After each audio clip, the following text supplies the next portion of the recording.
आऊज़ु बिल्लाहि मिनश्शैतानिर्रजीम बिस्मिल्लाहिर्रहमानिर्रहीम। Chapter number 3 FSC part 1 mathematics का उसका टॉपिक फील्ड के बारे में 3.4 इसका टॉपिक है और एक्सरसाइज 3.2 के स्टार्टिंग में जो थ्योरी है उसके बारे में पढ़ने लगे हैं।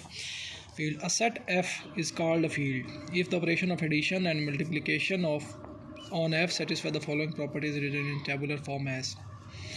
उन्होंने कहा कि भाई एक सेट F है वो फील्ड कहलाता है अगर ये जो ऑपरेशन है प्लस और मल्टीप्लिकेशन के ऑन F मतलब ये F सेट के ऊपर सेटिस्फाई द फॉलोइंग प्रॉपर्टी ये नीचे दी गई जो खसूसियात हैं टेबुलर फॉर्म में उनको अगर प्रूव करता है तो addition for any a b belongs to F मतलब ए बी कोई एलिमेंट्स हैं वो F सेट से बिलोंग करते हैं तो फिर A plus b belongs to F तो अगर A और B दोनों एलिमेंट्स को प्लस करें तब भी वो F से बिलोंग करेगा तो ये क्लोजर प्रॉपर्टी हो गई।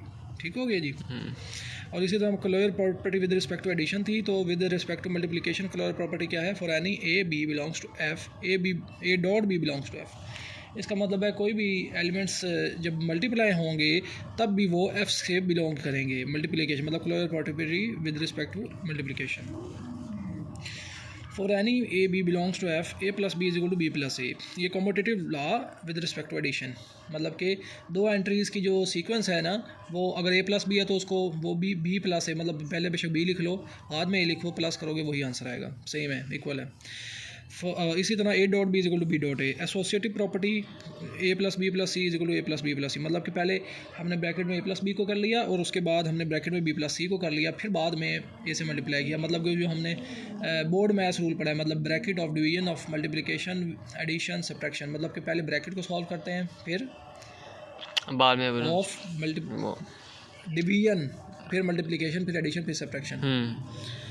अच्छा ये with respect to multiplication a dot b dot c मतलब ब्रैकेट में पहले ए डॉट बी को मल्टीप्लाई करें फिर सी से और ये बराबर होगा ए को बाद में मल्टीप्लाई करें पहले बी और सी को मल्टीप्लाई करें फिर उससे ए को मल्टीप्लाई करें वो बराबर होगा ये एसोसिएटिव है। ठीक है ठीक याद रखना है।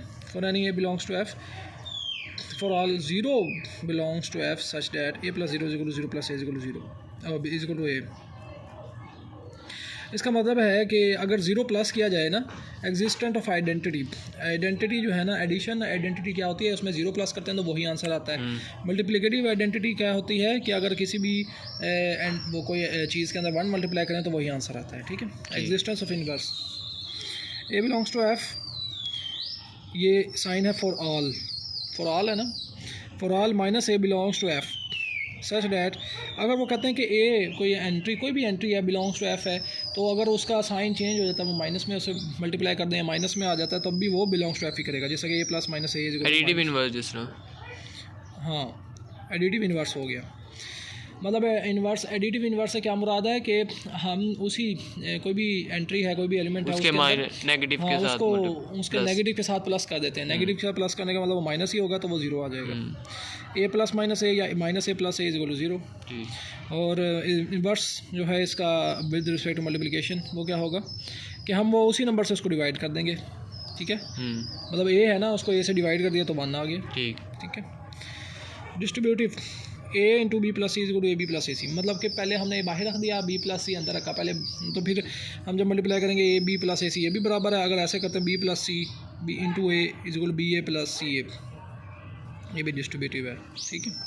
All the above mention properties hold for Q rational ये कौन सा क्यू रेशनल और आर रियल और सी कॉम्प्लेक्स नंबर ये ऊपर दी गई प्रॉपर्टीज़ कौन से नंबर्स के लिए होल्ड करती हैं रेशनल रियल और कॉम्प्लेक्स। ठीक है समझ आ रही है। Properties of matrix addition circular multiplication matrix multiplication. अब एक खसूसियात जो कि मैट्रिक्स की एडिशन के बारे में है स्केलर मल्टीप्लिकेशन स्केलर का मतलब है कोई भी नंबर हम मल्टीप्लाई करते हैं उसके बारे में है ये मैट्रिक्स मल्टीप्लिकेशन ये मैट्रिक्स को मल्टीप्लाई करते हैं आपस में। स्केलर मल्टीप्लिकेशन का मतलब होता है कोई भी नंबर जो है पूरे मैट्रिक्स एक है उसके साथ मल्टीप्लाई कर दिया। मैट्रिक्स मल्टीप्लिकेशन के एक से ज़्यादा मैट्रिक्स को आपस में मल्टीप्लाई किया जिस तरह वो हम किया था A, B, if A, B and C are n cross n matrix and C and D are scalars, the following properties are true. Commutative property with respect to addition A plus B is equal to B plus A.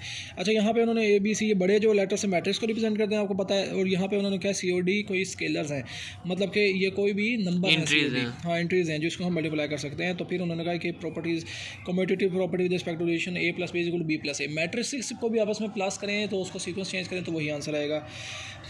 Not with respect is use to with respect to. अच्छा, WRT इस्तेमाल होता है with respect to के बारे में, stand for WRT stand for with respect to. Associative property with respect to addition with a plus b plus c is equal to a plus b plus c with associated property with scalar multiplication cd into a is equal to c into da, मतलब इस तरह भी कर सकते हैं। इकट्ठा multiply कर दो या एक एक करके मल्टीप्लाई कर दो। Existence of additive identity a plus o का मतलब है यहाँ पर नल मैट्रिक्स, ठीक है, नल मैट्रिक्स या फिर जीरो मैट्रिक्स भी 5 जीरो मैट्रिक्स या नल ओ से रिप्रेजेंट या o plus A is equal to a o is null matrix. Existence multiplicative identity I a is equal to a I is equal to a I is unit identity matrix. आपको पता है आई क्या है? Identity matrix जिसके अंदर principal diagonal के अंदर 1 होता है फिर बाकी सारे डायगोनल सीरीज होते हैं, मतलब कि जो ऐसा जो प्रिंसिपल डायगोनल है उसमें 1 1 1 होगा, बाकी सारे 0 0 0 होंगे। मतलब उसको अगर किसी भी मैट्रिक्स का मल्टीप्लाई करो तो वही मैट्रिक्स आंसर में आएगा। ये आपके एमसीक्यूज में आ सकता है, मतलब कि any matrix multiply by identity matrix is equal to the same matrix. Distributive property with respect to scalar multiplication. अच्छा, ये मल्टीप्लाई किया C into A plus B is equal to C A plus C B, मतलब कि कोई भी अगर scalar multiply करते हैं तो उसको प्लस करके डिस्ट्रीब्यूटिव प्रॉपर्टी होगी C plus D into A C A plus D A, इस तरह भी कर सकते हैं। डिस्ट्रीब्यूटिव प्रॉपर्टी है A into B C is equal to A B into C. Left distributive property A into B plus C is equal to A B plus C. Right distributive property A plus B into C is equal to A C plus B C is equal to बी सी। सी into A B C A B is equal to A C B में properties इसकी हो गई। अभी example main चीज़ आई है, find A B and B A physical to A and B equal to A. हम पहले ए और बी को मल्टीप्लाई करेंगे, फिर बी और ए को मल्टीप्लाई करेंगे, ठीक है? कर लोगे? हाँ जी, कर लो। ये करूँगा। अच्छा, मल्टीप्लाई आपको पता है मल्टीप्लिकेशन के रूल के लिए दो मैट्रिक्स के पहले क्या चीज़ देखते हैं? पहले कॉलम और दूसरे की रो। हाँ, बताओ इसके कितने कॉलम हैं? इसके 3 है और 3 ही रो है, तो मल्टीप्लाई हो सकता है, ठीक है। और मल्टीप्लाई कैसे होगा? ऐसे 7 के साथ, 7 जैसा ऐसे ऐसे कॉलम और ये रो, ठीक है, मतलब जैसा एक 7 का साइन बन जाएगा 7 के साथ। अच्छा, ये इसके साथ 2 प्लस मल्टीप्लाई दरमियान वाली एंट्रीज प्लस हो जाएंगी, 0 multiply by plus 0 multiply by 2 plus 1 multiply by 1, इसी तरह से आगे फिर अगले ये रो पहली रो पहले कॉलम के साथ, दूसरे कॉलम के साथ, फिर पहले रो तीसरे कॉलम के साथ, ठीक हो गया। ये दूसरी रो पहले कॉलम के साथ, दूसरी रो दूसरे कॉलम के साथ, दूसरी रो तीसरे कॉलम, इस तरह प्लस किया माइनस किया, ये आंसर है। अब बी ए को करेंगे, पहले ए बी को किया अब ओ बी किया, तो ये बराबर ही आ गए, ठीक नहीं आए बराबर 1 मिनट। Thus from 1 to A B is not equal to B A, बराबर नहीं आए, ठीक है, क्योंकि commutative law with respect to addition है, विद रिस्पेक्ट टू मल्टीप्लिकेशन नहीं है मैट्रिक्स में, ठीक है ना। A B is not equal to B A, ठीक। मैट्रिक्स ये देखो, not matrix multiplication is not commutative in general, मतलब जनरली जो मैट्रिक्स मल्टीप्लाई आपस में होते हैं वो कम्यूटेटिव नहीं होते, ठीक, समझ आए। बड़ी इंपॉर्टेंट बात है ये वाली, ये एमसीक्यूज़ में आ सकती है।